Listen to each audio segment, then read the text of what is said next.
going back to church windows, where a lot of your work is done, the bulk of your duties, we'll go to donations. This is how you're going to go ahead and enter all new pledges and e-pledges. E-pledges, just FYI, they come to your inbox in the third founding inbox.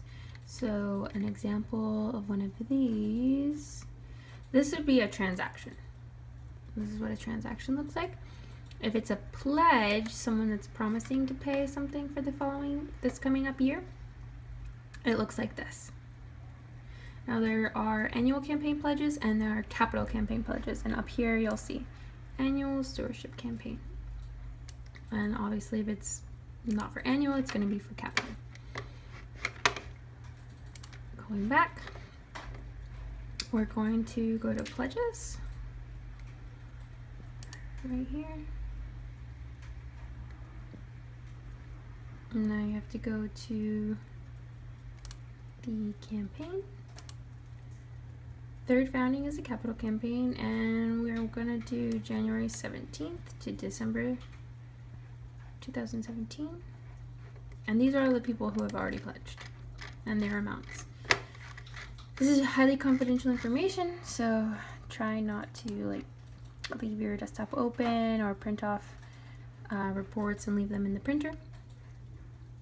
And let's see, who hasn't pledged? No. Okay. If they have a giver number, they've already pledged either this year or at some point any other year. So we'll just take Kathy Martinez, for example. And let's say she wants to pledge 1,000 for 2017. You put the pledge amount, pledge frequency is flat, add giver to campaign, and then she'll appear on this list, and they'll go ahead and add that total onto the balance. Obviously she hasn't sent in a pledge card, so we're gonna not save that. And you have to have some proof that this pledge has been made. So you can get a paper copy sent in your put in your mailbox downstairs where Mia is, or you can get that email, that e-pledge email that I showed you in the third founding inbox. If someone has a question about their pledge, you can go to pledges by giver and enter that person's information. I just got a call from someone who's looking at their information. He actually happens to have the same name as his son, so he just wanted to make sure that their payments were separate. Now this shows pledges and given amounts. So you can see this was a 2017 pledge. This is how much he pledged. He hasn't paid on it yet because it's January. He has until December. This was for last year, the annual campaign. And so this is how much he pledged. This is how much he paid.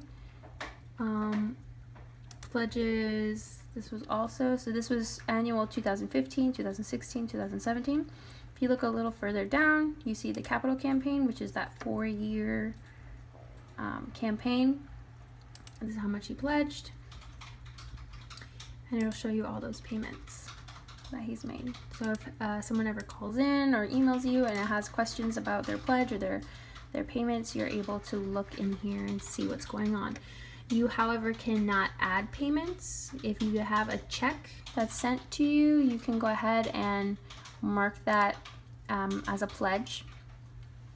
And then you have to give the check to Haiba, who's in the business office, or Tina, who's also in the business office, and they add that into the donation section. But we only work with pledges. We don't actually enter checks.